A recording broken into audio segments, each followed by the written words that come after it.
Muy buenas noches tengan todos ustedes. Este martes 3 de junio tenemos el placer y el gusto de iniciar un extraordinario ciclo de conferencias denominado Efectos del cambio climático en Jalisco sobre la biodiversidad, producción de alimentos y salud. En esta ocasión, el tema de esta conferencia es el cambio climático como amenaza para la biodiversidad en Jalisco, México, a cargo de nuestro invitado, el doctor Antonio Vázquez García. Me va a permitir ceder el uso de la voz a la doctora María Guadalupe Garibay, quien es la coordinadora de la academia y quien ha organizado este ciclo de conferencias, una extraordinaria científica, una de las mentes más brillantes que tenemos en el Estado en esta materia. Muchas gracias. Bueno, presento al presidio. Buenas tardes a todos ustedes. Agradezco la participación a este ciclo de conferencias y me permito presentar al licenciado Eduardo Velasco Briceño, quien es presidente de esta Sociedad Benemérita de Geografía del Estado de Jalisco, y a nuestro invitado del día de hoy, que inicia con este ciclo de conferencias, al doctor Antonio Vázquez García, quien agradecemos mucho la participación y disposición para estar con nosotros. Bueno, les comento un poco la iniciativa y el interés que surge en este marco del Día Mundial del Medio Ambiente, que cada 5 de junio desde 1973 se viene celebrando y se convoca a la comunidad a nivel mundial de todos los países a precisamente abrir un espacio de reflexión y de actuación en materia de aquellas cosas que nos preocupan en términos de poder valorar el capital natural que tenemos y cómo tiene una importancia vital, no solamente para todos los que existimos en este planeta, sino para garantizar la vida. En este ciclo de conferencias que inicia precisamente el doctor Antonio Vázquez, y quien me voy a permitir hacer una presentación breve para dar los minutos que restan a la presentación de él y luego abrir un espacio para los comentarios o preguntas que surjan del tema. El doctor Antonio Vázquez es profesor investigador de la Universidad de Guadalajara, con 35 años de experiencia en la botánica, particularmente en el conocimiento de la flora y vegetación de Jalisco. Es investigador nacional a nivel 1 del CONACYT y es uno de los distinguidos investigadores que tiene el Estado de Jalisco en esta materia, y ha estado participando en proyectos de carácter y de alcance internacional. Él tiene una maestría en sistemática vegetal y un doctorado en ecología por la Universidad de Wisconsin-Madison en Estados Unidos. Fue director del Instituto de Botánica y jefe del Departamento de Botánica y Zoología en el Centro Universitario de Ciencias Biológicas y Agropecuarias de la Universidad de Guadalajara. Entre sus principales aportaciones o hallazgos científicos individuales o colectivos se incluye la descripción de más de 50 especies y subespecies nuevas para la ciencia de México, Centroamérica y Suramérica, incluyendo 33 especies de árboles del género Magnolia, 10 especies de agaves y otras suculentas, una de oyamel y una del álamo. Ha publicado y ha participado en el establecimiento de áreas naturales protegidas de la Reserva de la Biosfera de Sierra de Manantlán y Estación Científica Las Joyas. Tiene más de 70 publicaciones, entre ellas cuenta 30 artículos internacionales en revistas indizadas, 8 libros científicos, en 5 de ellos editor, autor principal, más de 30 capítulos de libro y 10 artículos arbitrados nacionales. Recientemente ha sido reconocido por una aprobación de lo que se llama una beca Prometeo, que le denominan Viejo Sabio, que otorga el gobierno de Ecuador a investigadores consolidados. Entre más de los 800 investigadores destacan entre los 5 más populares, principalmente en esta área de botánica, por consultas o descargas de sus publicaciones. Sin más, le cedo la palabra al doctor Antonio Vázquez y bienvenido.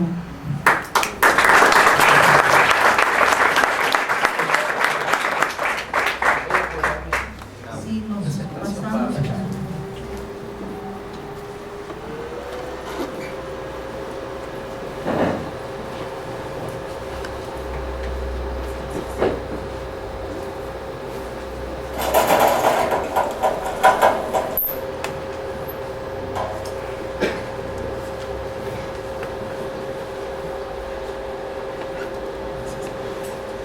¿Podemos bajar un poquito más las luces? No. Apagar otras luces. Buenas noches, es un placer estar aquí con ustedes. Ya me había tocado la oportunidad de estar aquí en la sociedad hace cerca de 18 años y esta es la segunda ocasión. Me toca hablar sobre el cambio climático como amenaza a la biodiversidad.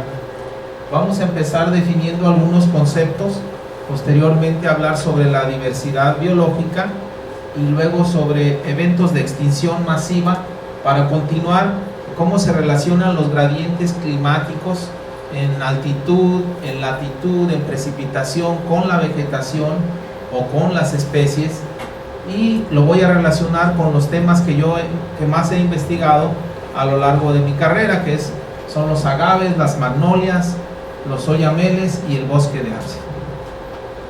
Bueno, cambio climático tiene varias acepciones en la literatura. Sin embargo, nosotros queremos referirnos en esta ocasión al cambio climático que sucede en el historial climático, ya sea global o regional, a muy diversas escalas de tiempo. Por ejemplo, cambios importantes en la temperatura, presión atmosférica, precipitación, nubosidad, son algunos de los factores que muestran la evidencia del cambio climático, y que puede ser por causas naturales como antropogénicas, y que puede tener múltiples consecuencias. Sin embargo, es muy difícil de medir, se requiere trabajar pues a base de simulaciones computacionales. Para la ONU, el cambio climático no solo, básicamente se refiere a lo que son causas humanas o causas antropogénicas.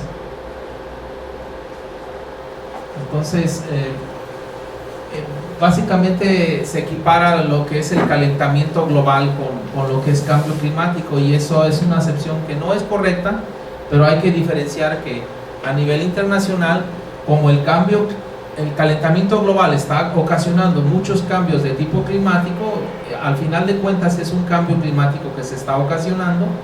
Pero bueno, la acepción científica más generalizada es que pues el cambio climático tiene un sentido mucho más amplio, que no solo se refiere al causado por calentamiento global, y es por eso que en la actualidad se equiparan esos conceptos. Entonces, esta es la definición que se usa pues para calentamiento global, pues más aceptada, que es refiriéndose al aumento de la temperatura media global en la atmósfera y en los océanos.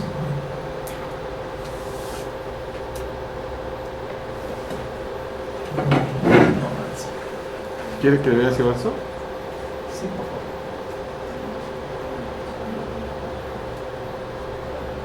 No.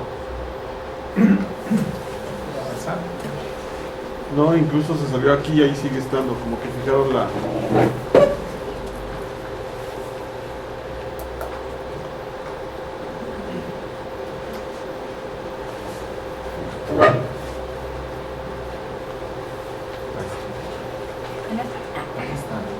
Bueno, existen diferentes teorías para explicar los cambios climáticos, desde variaciones propias del Sol, que son aspectos externos, como orbitales de la Luna, impacto de meteoritos, asteroides, deriva continental, composición atmosférica, corrientes oceánicas, campo magnético terrestre y efectos antropogénicos. Como ven, pueden ser numerosas las causas, y por eso es tan complejo medir y evidenciar el cambio climático. Entonces se tiene pues la hipótesis de que o bien el cambio climático, pues, más bien la Tierra puede responder reforzando los cambios que se van dando a nivel global, o puede moderarlos o modificarlos y recuperar un equilibrio natural. Es decir, ambos escenarios pueden suceder, son hipótesis que pueden dar. La siguiente, por favor. Aquí vemos en una noticia del 26 de mayo, que básicamente en realidad fue una conclusión de la Organización Meteorológica Mundial en abril, en donde por primera vez se ve que en la parte norte, estos círculos rojos, los puntos de monitoreo en diferentes partes del mundo muestran que el umbral de la concentración de dióxido de carbono subió a los 400 partes por millón. Esto es hace apenas unas semanas que se dio a conocer al público. Si se acuerdan ustedes en La verdad incómoda de Al Gore, que seguramente ustedes la vieron, sobre cambio climático global, haciendo un análisis en la Antártica, en los últimos 650.000 años, se puede asegurar que en ese periodo de 650.000 años jamás la concentración de dióxido de carbono subió a más de 300 partes por millón. Entonces imagínense, ahorita ya tenemos cambios ya tenemos un umbral de 400 y se espera que en 2015 todos estos puntos amarillos y los rojos van a promediar todos el umbral de los 4.000 partes por millón de dióxido de carbono. Y para cada ascenso de dióxido de carbono, también se demostró en esa gráfica de Antártida, a cada cambio de ascenso en el dióxido de carbono y de otros gases de invernadero, le corresponde una alza en la temperatura considerable. Simplemente por mencionar que ya ahorita cambios de temperatura de 2 a 3 grados que han ocurrido en algunas regiones del mundo, pues ya han traído estragos como tormentas, huracanes, tifones. Ha habido cambios abruptos, por ejemplo el huracán Katrina, que fue devastador. Ha habido muchas muestras de que el cambio climático ya se está comenzando a sentir. Y bueno, estos cambios pueden beneficiar a algunas comunidades de plantas o de animales y a otros las pueden perjudicar. Pero antes de hablar de esos impactos, nosotros tenemos que saber cómo surge esta diversidad biológica. Ha habido prácticamente como 3.500 millones de especies en lo que es la historia de la Tierra, y la extinción parece ser un fenómeno regular. Se calcula que actualmente cada año se pierden 3.500 especies, pero lo que sucede es que el 90% de esas especies todavía no las conocemos. Esas son las cifras. Solamente hemos descrito 1.2 millones de especies y la gran mayoría, el 90%, todavía no se describe. Pues veamos cómo se forman las especies. Hay 3 tipos de formación de especies: la alopátrica, cuando el hábitat se fragmenta quizá por el surgimiento de una cadena montañosa y ya no hay comunicación genética y se forman 2 especies distintas. La peripátrica es cuando se crea una barrera en un pequeño margen solamente de la especie, y bueno, la poca diversidad genética y la interacción con el nuevo hábitat pues van cediendo para formar una nueva especie. En el caso de la parapátrica, la especie se va formando aun cuando no hay separación de hábitat, es decir, en los extremos se empiezan a diferenciar organismos con características diferentes que pueden dar origen a 2 o a 3 especies. Y otro tipo es la especiación simpátrica, donde en la misma área, aunque no haya una continuidad, pues se empiezan a generar varias especies dentro de un mismo hábitat, compartiendo el área general sin que haya existido una división. Siguiente. Bueno, un ejemplo de esa especiación simpátrica, el más clásico, pues es el de los pinzones de Darwin en las Galápagos, donde él pues encontró 3 especies de pinzones, unas enteramente insectívoras, otras enteramente herbívoras, unas herbívoras facultativas que podían comer ocasionalmente insectos y unas insectívoras facultativas que podían ocasionalmente comer plantas.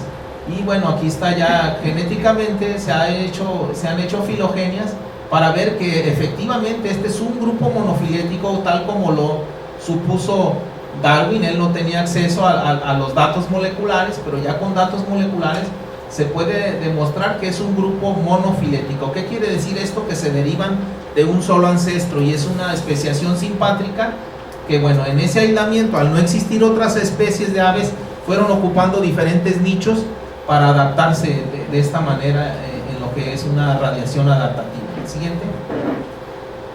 Y bien, otra de las más espectaculares radiación adaptativa es la de los mamíferos placentarios, que es todas estas diferentes formas, desde los cetáceos, que son las ballenas, los sirénidos, los manatís, el oso hormiguero, el chimpancé, los humanos, los quirópteros, los proboscidios, los carnívoros y estos roedores.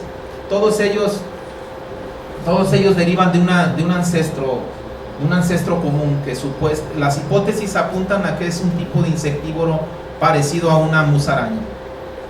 La siguiente. Y bueno, más de 5.000 especies de mamíferos radiaron y constituyen un grupo monofilético derivado de un ancestro común que comparte, por ejemplo, todo el grupo de mamíferos placentarios es un grupo hermano por ejemplo, de los marsupiales, donde está el canguro y el tlacuache. Y bueno, y estos a su vez, tanto los mamíferos placentarios como los marsupiales son un grupo hermano del monotrema, que es el ornitorrinco. Para dar una idea de la enorme diversidad, aquí no están las 5.000 especies, imagínense cómo sería un árbol de esta naturaleza, pero son especies representativas de los grupos. Y aquí vemos en dónde se ubican los primates en relación con otros grupos. Y bueno, aquí nada más también para ver cuáles son las relaciones entre los diferentes primates y ver algo muy relevante, que es la posición del ser humano y su grupo hermano, que es el chimpancé, que genéticamente somos más parecidos al chimpancé que a cualquier otra especie del planeta, pero todos derivamos de un ancestro común, de un prosimio primitivo, pues de características desconocidas. Bueno, en cifras totales de biodiversidad, ¿por qué queremos saber cuántas especies hay en el planeta? Pues son muchísimas razones, pero una de ellas es, necesitamos tener un referente para saber cuántas de ellas se están perdiendo, por ejemplo, se van extinguiendo, de tantas que se forman y cuántas se van perdiendo. Bueno, durante décadas muchos expertos en ecología y en botánica han estimado, y en zoología también, que existen alrededor de 3 a 100 millones de especies. Sin embargo, en 2011, en esta publicación que salió en la revista PLOS, se hizo un estimado más conservador de que existen 8.7 millones de especies en el planeta, con este error estándar. Y que de ellas 2.2 son especies marinas, pero de este 8.7 solo se han descrito 1.2 millones de especies, y restan por describirse el 86% de las especies terrestres y el 91% de las especies marinas. En los últimos años se han descrito 6.200 especies por año. El promedio de especies descritas por taxónomo es de 25 especies en su vida, o algunos, bueno, hay otros promedios que dicen que son 30 especies, no difieren mucho. Llevaría prácticamente 1.200 años describir el resto de la biodiversidad del planeta, y se necesitarían más de 300.000 taxónomos a un costo de $64 billones. Y el costo, por citar otro costo adicional, el costo de describir una especie animal cuesta en promedio $48.500. Se requiere, pues, renovar el interés de taxónomos para si queremos llenar este hueco de información, este hueco de conocimiento. El siguiente. Bien, ahora hablemos de que, bueno, la extinción es un evento que no es nuevo, y han existido 5 extinciones importantes. Una hace prácticamente 430 millones de años, que es la ordoviciana, en el periodo ordovícico, en el periodo devoniano, en el pérmico, en el triásico y en el cretácico. Han sido todas estas extinciones masivas. La mayor de ellas, que se llama la madre de las extinciones, es en el periodo pérmico, donde el vulcanismo en escalones de Siberia, que duró prácticamente, un vulcanismo que duró casi 1 millón de años, prácticamente exterminó con el 95% de la vida marina y 70% de los vertebrados. El resto de las extinciones, pues, son de menor impacto y tienen diferente causa. Esta área, que cuenta con una zona de producto volcánico de un espesor de 5 kilómetros de profundidad, y tiene el área del tamaño de los Estados Unidos, se les llaman los escalones de Siberia. Y esa actividad pues volcánica fue enorme, la más grande que ha existido en la historia del planeta, y esa se asume que esa es la causa principal de la extinción de esta vida marina y terrestre, pero que duró muchos millones de años, y fue en el auge de esta actividad volcánica cuando sucedió ese exterminio. En el caso de la Ordoviciana, pues tenemos diferentes organismos. Aquí abajo mostramos los principales depredadores que hubo en cada lugar. Aquí están algunos cefalópodos. Esta es la edad de los peces, son peces que medían más de 10 metros. Aquí tenemos ya unos primeros reptiles que tenían forma de mamíferos por la forma en que caminaban, y eran carnívoros también. También aquí ya tenemos algunos anfibios, reptiles y dinosaurios, y aquí también en el Cretácico algunos dinosaurios. Básicamente pues han sido muchas más extinciones. Estas son solamente las de mayor envergadura. La siguiente. Y bueno, nada más para ilustrar estas reconstrucciones de cómo pudo haber sido la vida ordoviciana basada en los fósiles que se han encontrado en diferentes depósitos de diferentes países. Estos creo que son en Groenlandia. La siguiente.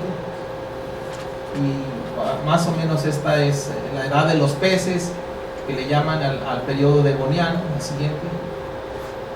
Y bueno, estos son el tipo de reptiles con forma de mamífero que existían. No recuerdo cómo se llaman, gongor, no sé qué, nombres muy difíciles que no estamos acostumbrados. La siguiente.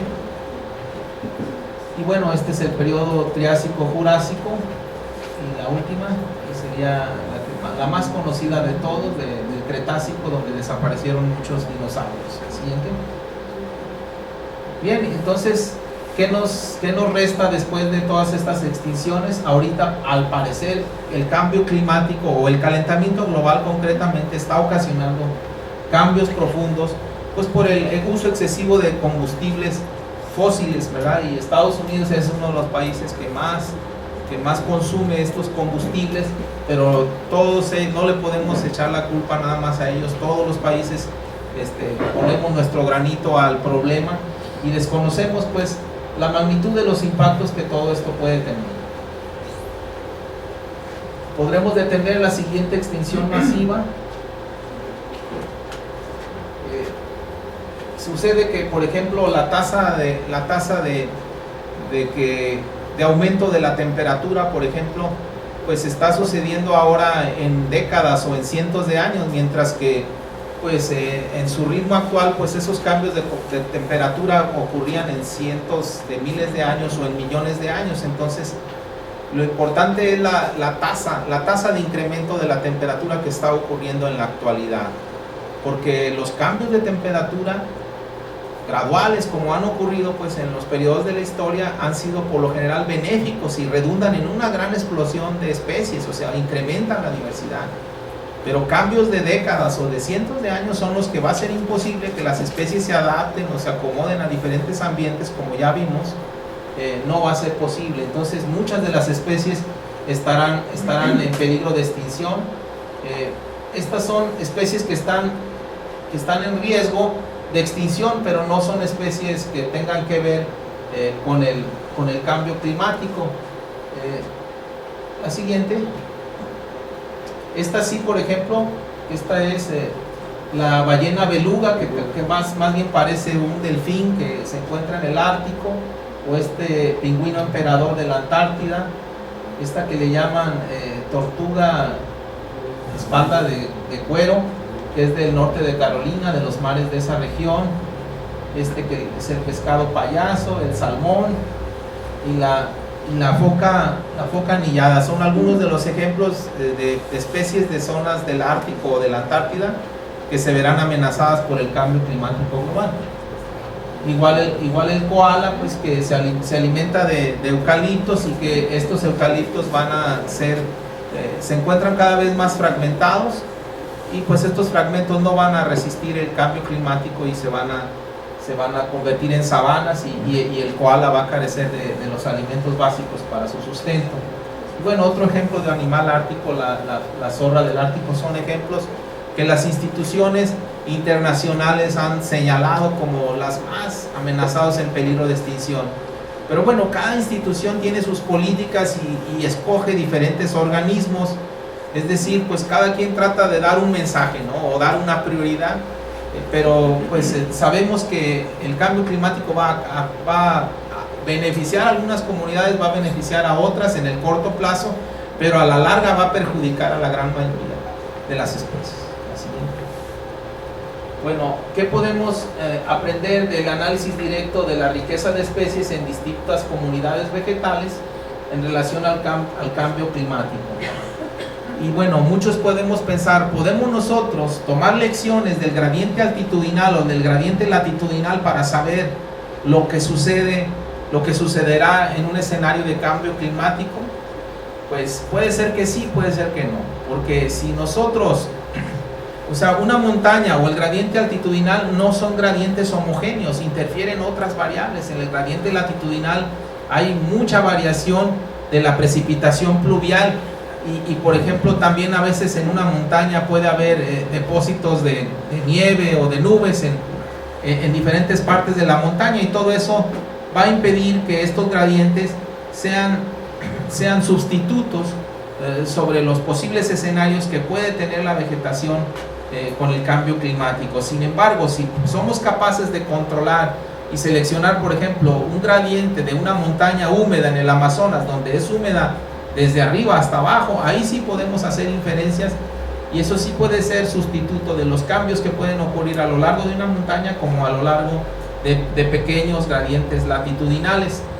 Y también al mismo tiempo, bueno, otro ejemplo sería el escoger una montaña seca o que no tiene mucha fluctuación en la humedad, y de esa manera sí podríamos lograr tener algunas inferencias, sobre todo si los gradientes son largos. Si un gradiente altitudinal es solamente de unos cuantos cientos de metros, quizá ahí las variables edáficas, topografía, lleguen a ser más importantes que el cambio climático. Pero si tenemos gradientes largos de más de 500 metros a 1000 o a 1500 metros de altitud, ahí sí los factores climáticos, por ejemplo la altitud, el cambio de presión atmosférica a lo largo de la montaña, el cambio va a estar relacionado a cambios de temperatura, ¿no? Y también a la concentración de oxígeno. Entonces esos factores sí van a ser indicadores buenos si la montaña no tiene otro tipo de variables que estén afectando a la gran escala. Sí pueden ser buenos sustitutos para suponer los escenarios que vamos a tener en el cambio climático.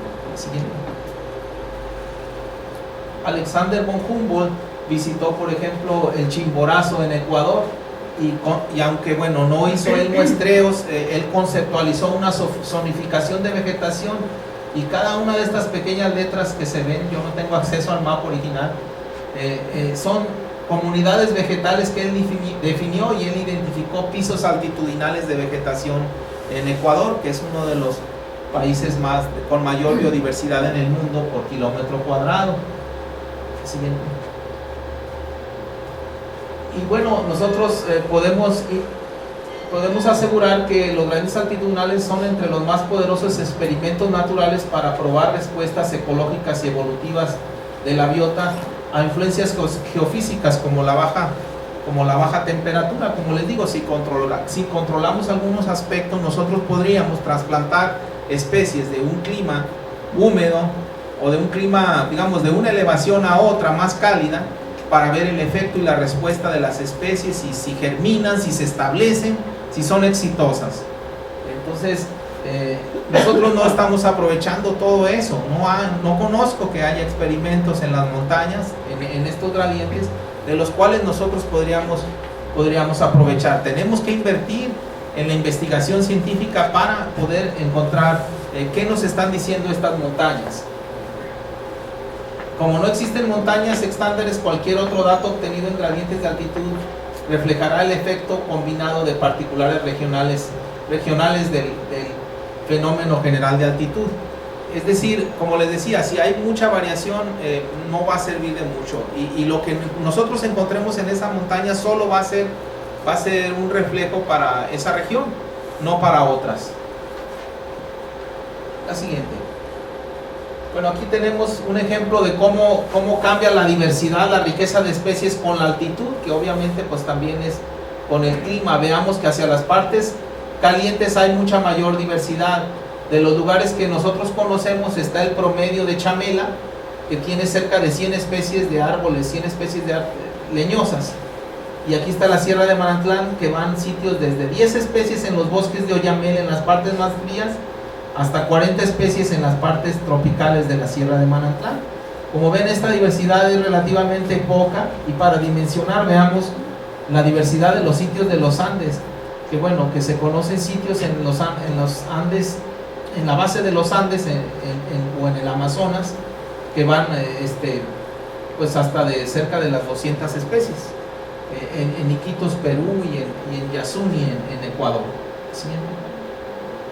Como ven, la diversidad de México pues es otra dimensión, está mucho más elevada la diversidad biológica en los Andes y en el Amazonas. Aquí tenemos un estudio que realizamos nosotros, en donde incluimos 71 sitios de 0.1 hectárea con muestreos basados en la metodología de Gentry, y vemos cómo la riqueza cambia con la altitud. Y nótese pues que aquí están sitios conocidos como Ayuquila, Sensontla, Chamela, Veracruz, Las Joyas, varios bosques de Manantlán, los Tuxtlas, Veracruz, Nicaragua. Y bueno, vemos que en menor elevación siempre va a haber más diversidad. No tenemos muestreos en este gradiente altitudinal, hay huecos, pero con el número de datos se alcanza a ver una relación importante, que bueno, que tuvimos que corroborar con otro tipo de muestreo. La siguiente. Vemos nuevamente usando parcelas circulares del tipo de muestreo que yo usé en mi tesis doctoral, y aquí ya no vemos que haya una descontinuidad, al menos en este tramo, pero ya por abajo de los 1200 nos falta tener sitios de muestreo por debajo de los 1200, pero también se ve una importante correlación. Aquí está el valor de R muy significativo, y pues se ve como la diversidad aumenta. Aquí se colorean pues los sitios, por ejemplo estos de color amarillo son de la parte volcánica de Manantlán, mientras que los de la parte calcárea de Manantlán están en color azul, y estos en triángulos verdes o un poco o de otro tono se refieren a bosques de Oyamel, tanto del Nevado como de la Sierra de Cuale. Entonces vemos cómo hay una relación. Entonces, ¿qué va a pasar? ¿Qué va a pasar con, por ejemplo, con el cambio climático si la temperatura aumenta? Básicamente los bosques de Oyamel o los bosques mesófilos de esta zona pues se van a perder, ¿verdad? Con 3 a 6 grados de incremento en la temperatura promedio, pues va a haber cambios profundos en la vegetación. Las especies que viven en las cabezas de las cañadas van a desaparecer, porque ya están prácticamente arrinconadas y ya no hay más humedad hacia la parte superior. Entonces siempre aquí es lo que vamos a identificar, pues qué tipo de comunidades podrían desaparecer primero, mientras que los bosques tropicales puede haber un efecto de que todavía tengan oportunidad de migrar a partes más elevadas, pero también se van a afectar porque puede haber sequías, y que eso cause que pues aumente en las sabanas o los pastizales en lo que son los bosques. Ahora recordemos volviendo a lo de las extinciones masivas, aquellas ocurrieron en ambientes donde no existía prácticamente fragmentación, eran ecosistemas continuos, prácticamente era una carpeta vegetal que cubría el planeta. Y ahora con el escenario que tenemos en calentamiento global, todos los ecosistemas están severamente fragmentados por la deforestación, y entonces el efecto del cambio climático va a ser todavía mucho más severo, y vamos a ver en las partes tropicales más sabanas y pastos. Por ejemplo, en San Sebastián del Oeste ya tenemos muchas sabanas de Birsonima y Curatela. La siguiente, que son pues tipos de vegetación mucho más empobrecidos. Ahora, una relación con la precipitación pluvial, vemos también que la riqueza de las especies es mucho mayor en donde más llueve. Entonces, si hay sequía por el calentamiento global, pues vamos a tener ecosistemas más empobrecidos, ¿verdad? Aquí tenemos gradientes de precipitación pluvial media anual de 1000 metros a 1500 metros, que son los gradientes que tenemos sitios de estudio. Esto es con transectos, ¿no? Estas son con parcelas circulares, pero también hicimos el estudio con transectos, la siguiente, y volvemos a ver esta correlación. Claro, aquí está el hueco de sitios donde no hay suficiente muestreo, pero hay una tendencia que no se ve que sea contradictoria. Y bueno, tenemos pues aquí un gradiente mayor de precipitación, porque son 3700 milímetros de precipitación media anual, y vemos pues qué tan enorme es la diversidad biológica en estos sitios más húmedos. Entonces, el calentamiento global definitivamente impactará los bosques tropicales, pero también los bosques húmedos de montaña. Bueno, ahora hablando de un grupo de plantas que he estudiado mucho, que son los agaves del occidente de México. Estas son plantas CAM, que son adaptadas a las zonas áridas, tienen un metabolismo de ácido graso diferente. Ellos capturan el dióxido de carbono durante la noche, donde les es más fácil, pues evitan transpirar más durante la noche, de tal manera que en el día hacen la fotosíntesis, y de esa manera es más eficiente su sistema. La siguiente. Por lo tanto, estas plantas van a ser poco afectadas por el cambio climático. Tenemos aquí el agave arcedianoensis, que se descubrió aquí en el área donde se quería construir la presa. La siguiente. Este es el agave temacapulinensis, también descrito ahí en el área donde se iba a construir una presa. Es decir, nosotros creemos hay que hacer una presa, pero no tenemos idea de la biodiversidad que hay ahí, porque no ha habido quien la estudie. Faltan buenos taxónomos. Ese es el problema, porque no quiere decir que no haya cosas interesantes. Esto es de plantas. ¿Qué hongos va a haber ahí? ¿Qué microorganismos? No lo sabemos. La gran mayoría de cosas todavía no lo sabemos. La siguiente. No lo sabemos que, por ejemplo, en mascota, en mascota acabamos de descubrir este agave. Bueno, en 2005 descubrimos este agave gigante, que es el que tiene hojas hasta de 60 centímetros de ancho. No hay ningún agave en el mundo que tenga ese ancho de las hojas, y además lo usan para la raicilla, para hacer un mezcal. Entonces imagínense, descubrimos un gigante. Ahora las cosas pequeñas, ¿cómo estarán sin conocerse todavía? Así es. Nada más para dar una idea, en el siglo XVIII Linneo describió una especie para el occidente de México, que es agave americana, que crece pues naturalizada o prácticamente cultivada, pero una variedad expansa de esta crece silvestre. Bueno, en el siglo XIX ya se describieron más especies, un 33% de todas las que se han descrito en el occidente de México, y en el siglo 34 se han descrito prácticamente otro tanto, pues en el siglo XX, otro tanto de especies, un 34% de las que se han descrito.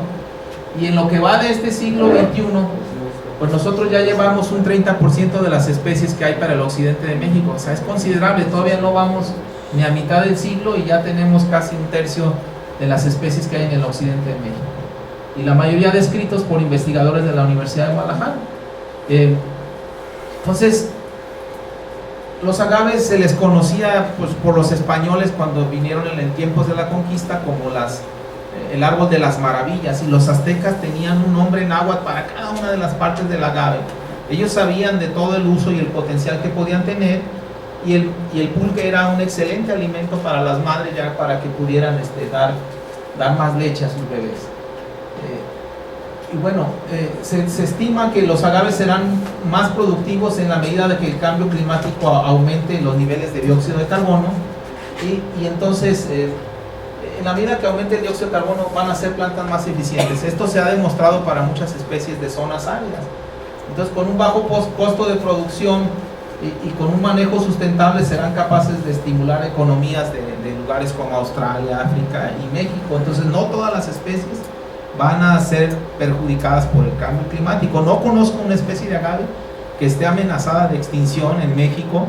Puede haberla, pero no la conozco. De las 250 especies que hay, yo me enfoco más al occidente de México, pero en otros grupos casi todas las especies pueden estar amenazadas de extinción, ¿sí? Entonces va a depender de qué grupo nos refiéramos. En el caso de las magnolias tenemos algunas que son tropicales y que pudieran beneficiarse del cambio climático, pero muchas otras que podrían ser muy perjudicadas. Tenemos que las magnolias tienen una amplia distribución bicontinental, son de Asia y de América, y bueno, tenemos que hay 9 especies nada más en Norteamérica, muy poquitas, y 118 crecen en el neotrópico, que va entre las zonas tropicales, y descubrí una especie aquí al sur del trópico de Capricornio, que le puse Magnolia paranaensis en el Mato Grosso, en la mata atlántica del este de Brasil. Y bueno, hay 5 secciones de Magnolia, de aquí, desde Vermont y las Niágara hasta Paraná, son 70 grados de latitud. Crecen de 100 a 2.800 metros de elevación, con un patrón marcadamente alopátrico de especiación, es decir, que son endémicas de cada lugar, no se sobreponen casi los límites de una misma sección.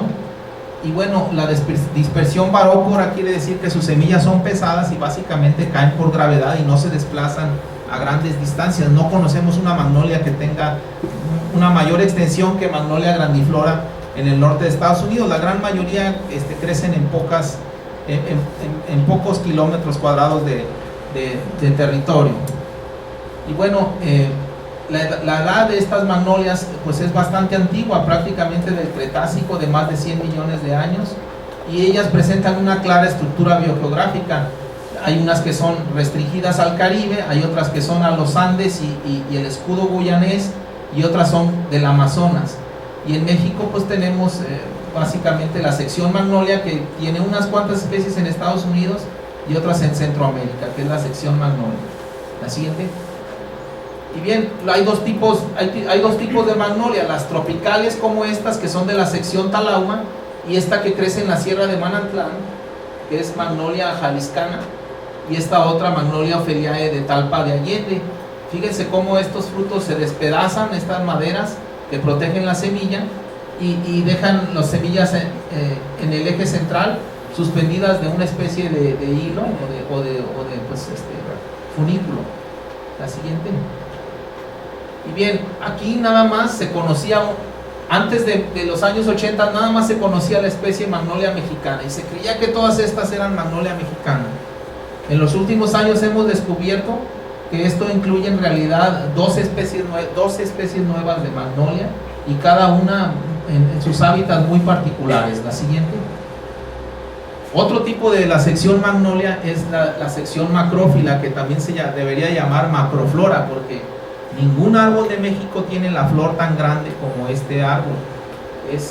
El diámetro de esta flor es de 42 centímetros. Yo le preguntaba a los expertos de botánica, a otros investigadores, colegas, y nadie me ha sabido decir de un árbol que tenga una flor más grande que esta. Sin embargo, pues pocos la conocen, no la han estudiado, pocos la han visto, ni siquiera los buenos botánicos la conocen, como si es el árbol que tiene la flor más grande de México, y fue la primera magnolia descrita en el siglo XVII por Zuccarini, pero antes en el año 1500 Francisco Hernández la describió en su libro, aunque no se validó la publicación, pero fue la primera especie de magnolia descrita en todo el continente, antes que Linneo. Lástima que ese nombre no se validó, pero bueno, tiene mucha historia esta, y le llaman el oxochi porque emerge como de una especie de lote, y eso quiere decir flor que emerge de una envoltura como de lote. La siguiente. Y bien, dentro de esta sección se creía que todas estas eran Magnolia de Albata. No puede ser, este es un bosque húmedo de montaña, con bastantes relictos del terciario, y este es un bosque más templado en Nuevo León. Dije, esto no puede ser la misma especie. Correcto, fuimos a revisar, obtuvimos material, y vemos aquí que, por ejemplo, Magnolia de Albata de Oaxaca es muy diferente a la que hay en la parte, esta es en la zona de la Sierra Madre Oriental, muy diferente a la que hay en la zona volcánica por las manchas, por el número de carpelos. Este tiene más de 100 carpelos.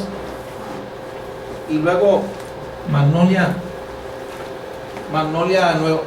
Nuevo Leonensis, que bueno, tiene unas marcas pero mucho más tenues que esta, y el número de carpelos es como la mitad de los que tiene. Estas se parecen por la mancha, pero no se parecen por el número de carpelos que tiene. Esta tiene como la mitad, y esta todavía tiene menos carpelos. y es más parecida a esta, pero nada que ver porque aquí tenemos más de 100 carpelos. Esta se llama Magnolia Rendosky, Magnolia nuevoleonensis, Magnolia bovidesi y Magnolia de albata. Entonces lo que se creía que era una especie en realidad fueron 4. Y estas de acá no sabemos qué son porque todavía no hemos tenido recursos para ir a visitarlas. Esta está en un cuadro y estas que están en círculo, la siguiente. Y además a veces por la inseguridad de las zonas. Aquí tenemos Magnolia grandiflora, que es la única especie de amplia distribución. Magnolia virginiana se extiende en las Apalaches. Son 2 de la sección Magnolia. Esta es otra sección de Magnolia. Antes de los 80 nada más se conocían estas 2 especies de Estados Unidos, 2 especies de México, que era Magnolia chileana y Magnolia sharpie de Chiapas, y de Centroamérica Magnolia guatemalensis y Magnolia poasana de Costa Rica. Pero sin embargo en estos años hemos descrito 16 especies nuevas, 8 en el Pacífico y 8 en el Atlántico, nada más para darnos una idea de la riqueza. Y esto hace que México sea el país de mayor cantidad de especies de magnolia en todo el continente americano, algo que nosotros no sabíamos hasta el año pasado. La siguiente. Y aquí en Jalisco tenemos Magnolia tiziana en Manantlán y Magnolia pugana tanto en Mezquití como en Moyagua, Zacatecas y Zapopan. Los que, como ven, pueden ver, esta es de la Sierra Madre del Sur, esta es de una parte del eje neovolcánico, y son totalmente, no están relacionadas. Ahora veamos qué pasa con la riqueza de especies de magnolias en relación a la latitud. Perdón, aquí me faltó una letra. Y vemos que, por ejemplo, hay un pico de especies yendo del norte hacia el sur a 42 grados de latitud, que viene siendo en Vermont, y luego las Niágara están por aquí. Solamente hay 1 o 2 especies, y luego aumenta al orden de las 5 especies en la mayor parte de Estados Unidos. Y en Texas tenemos un descenso increíble. Y aquí vemos la relación con el cambio climático, porque vemos aquí el clima de temperaturas de Texas, y básicamente esta zona de temperatura es parte del desierto sonorense mexicano, donde tampoco hay especies de magnolias. Solamente en una pequeña cañada en Álamo, Sonora, al sur del estado, existe la magnolia tarahumara, pero aquí no hay magnolias, y la única magnolia que llega a este extremo, que es el más frío, que es Magnolia grandiflora. Entonces tenemos aquí un efecto, pues un efecto evidente de que, bueno, las magnolias podrían desaparecer si el cambio climático aumenta. Sin embargo, en estas zonas de latitud de 16 y 18 grados tenemos el máximo pico de biodiversidad en Norteamérica, que incluye los estados de Oaxaca, Chiapas y Guatemala, donde vimos que hay una gran cantidad de magnolias. ¿Y qué pasa en Nicaragua? En Nicaragua hay una depresión muy antigua donde se formó el lago Nicaragua, y las coníferas no han podido cruzar esta depresión. Y en este caso tenemos que tampoco hay especies de magnolias, ni siquiera de las magnolias tropicales, o sea, también se extinguieron, quizás estaban en fragmentos muy pequeños y desaparecieron.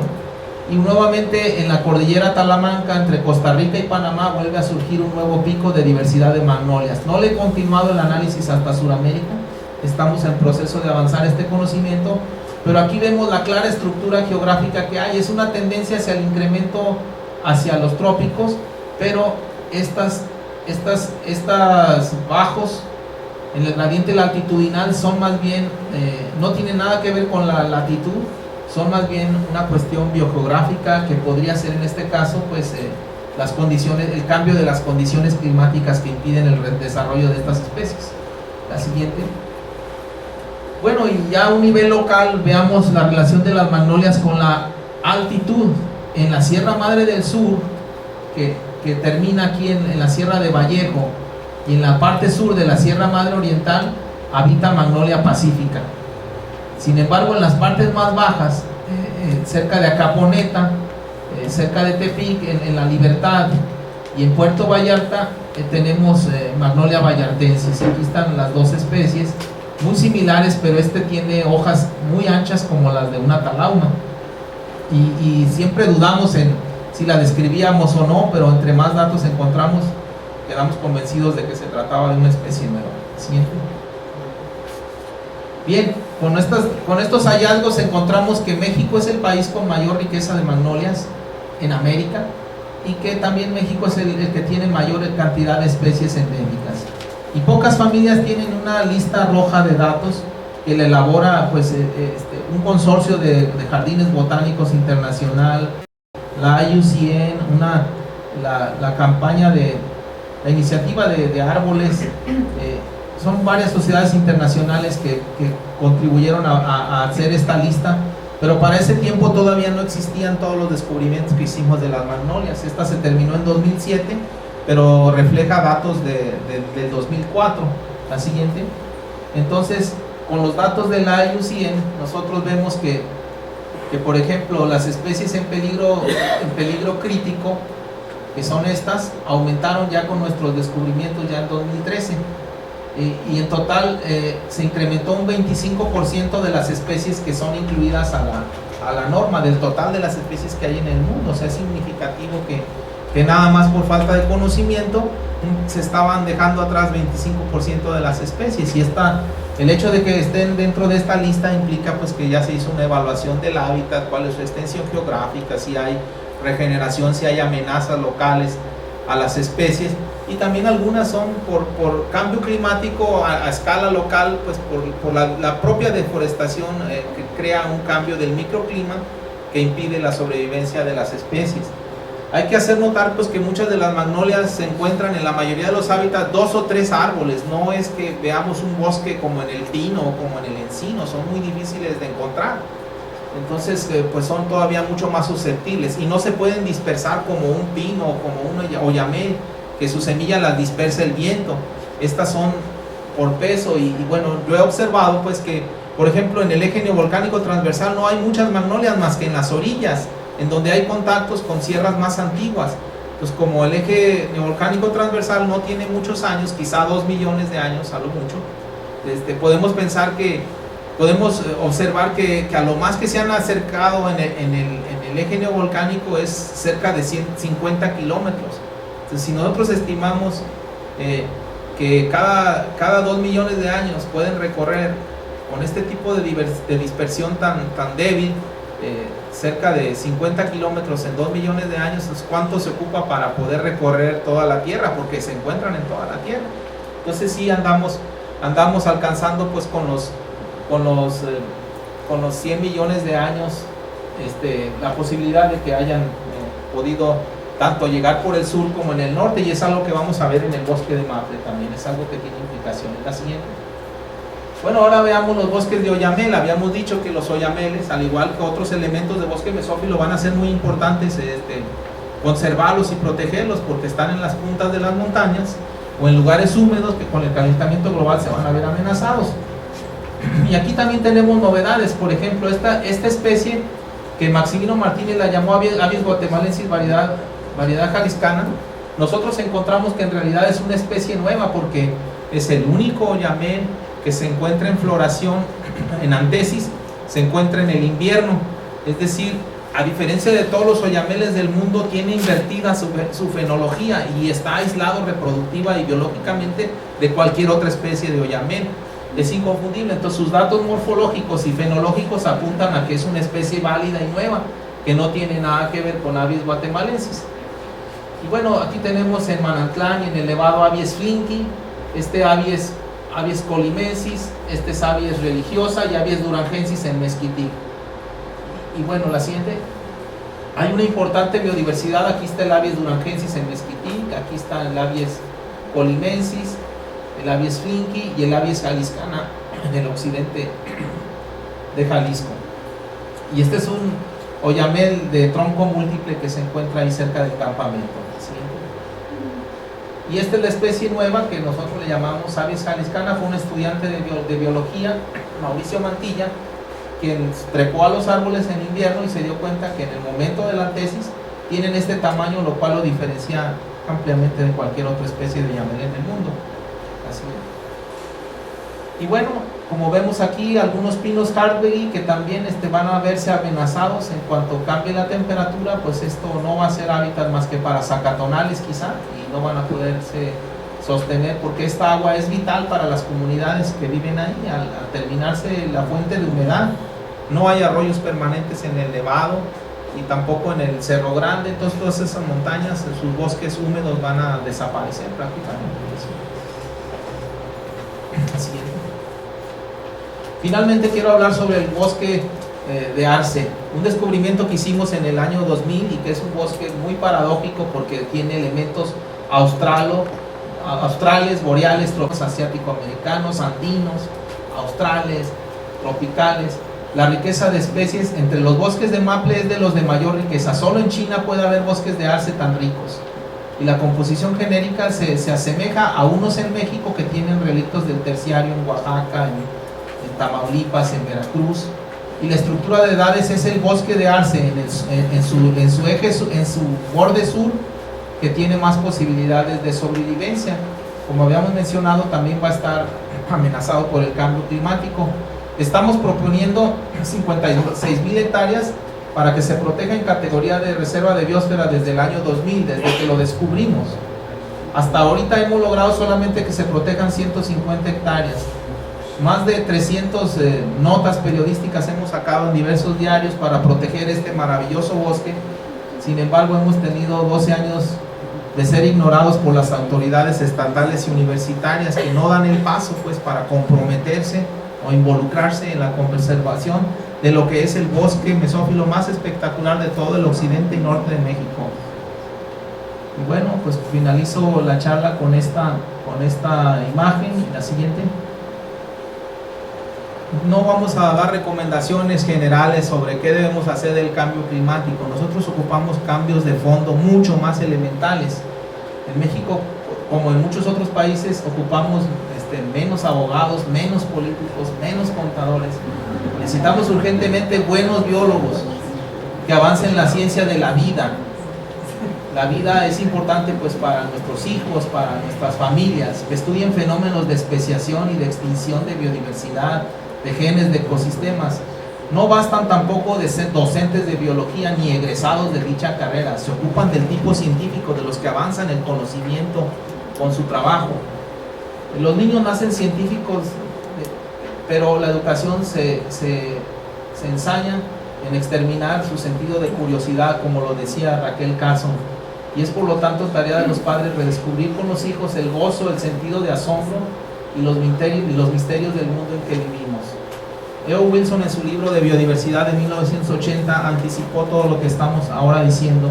Dice: el proceso que tomará millones de años para corregir es la pérdida de diversidad genética y de especies por la destrucción de hábitats naturales. Esta es la estupidez que será menos probable que no sea perdonada por nuestros descendientes. Muchas gracias.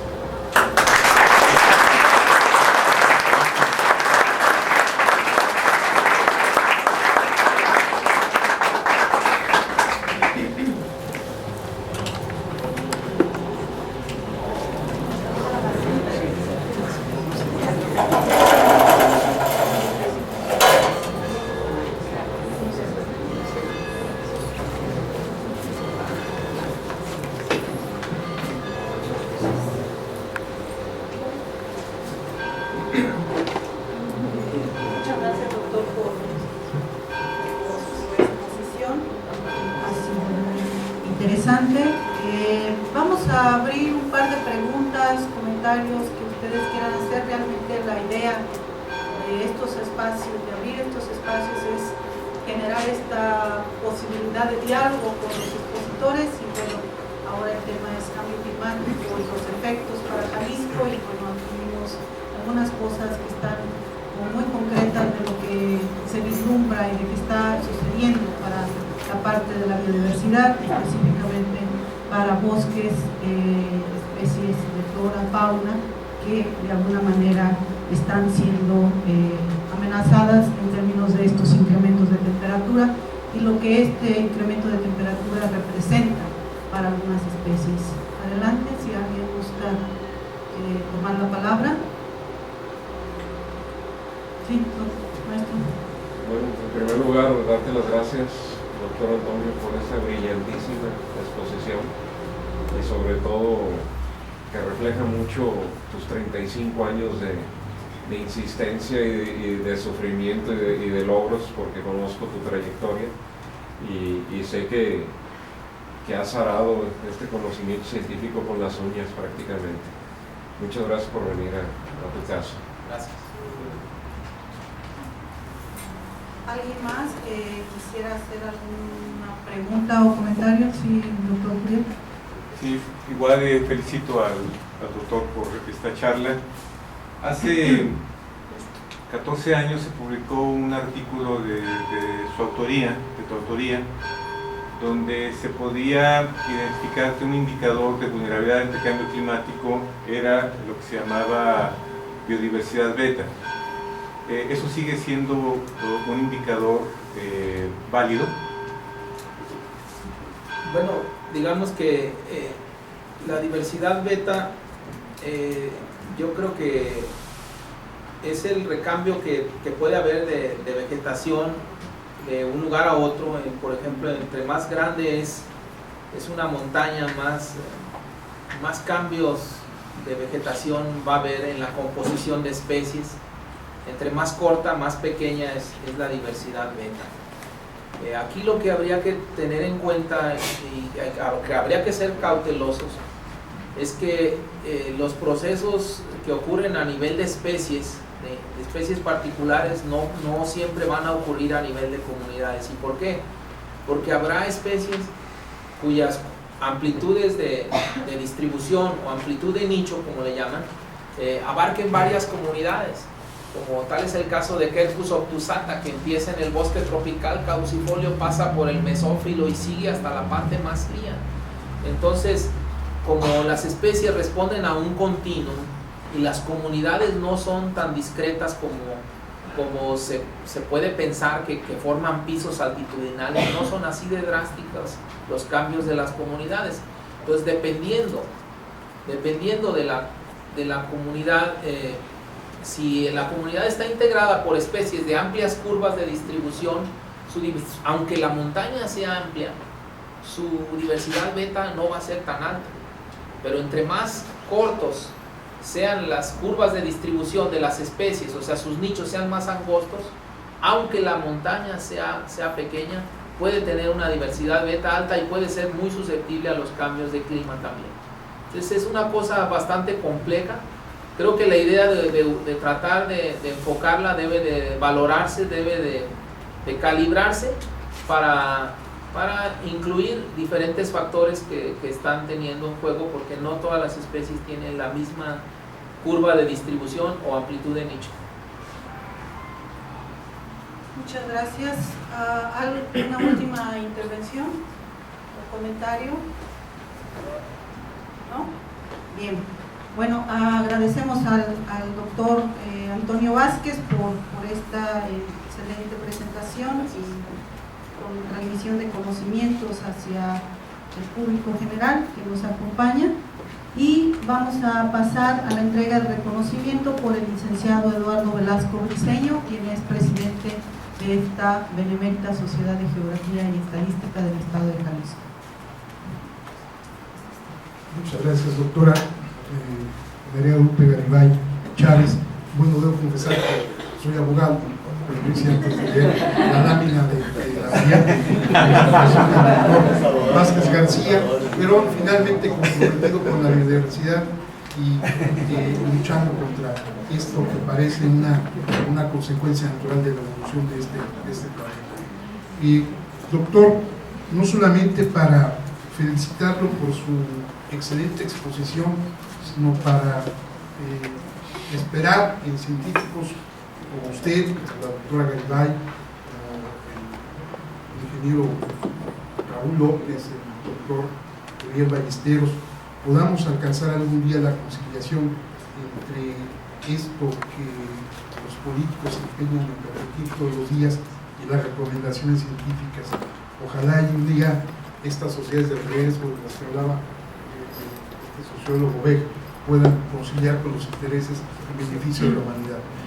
Esta benemérita Sociedad de Geografía y Estadística del Estado de Jalisco, una institución científica y cultural fundada el 27 de septiembre de 1864, otorga el presente reconocimiento al doctor Antonio Vázquez García por su valiosa participación en el ciclo de conferencias Efectos del cambio climático en Jalisco sobre la biodiversidad, producción de alimentos y la salud, organizado por esta institución con la conferencia el cambio climático como amenaza para la biodiversidad en Jalisco, México, misma que se ha llevado a cabo en las instalaciones de esta casa sede, cumpliendo así con el objetivo fundamental de esta casa, desde su origen, ha sido la difusión, el estudio y la divulgación de la ciencia y la cultura. Está fechado el día de hoy, lo firma la doctora María Guadalupe Garibay Chávez en su calidad de coordinadora de la Academia de Ciencias Biológicas y Agropecuarias y el de la voz. Doctor, muchas gracias.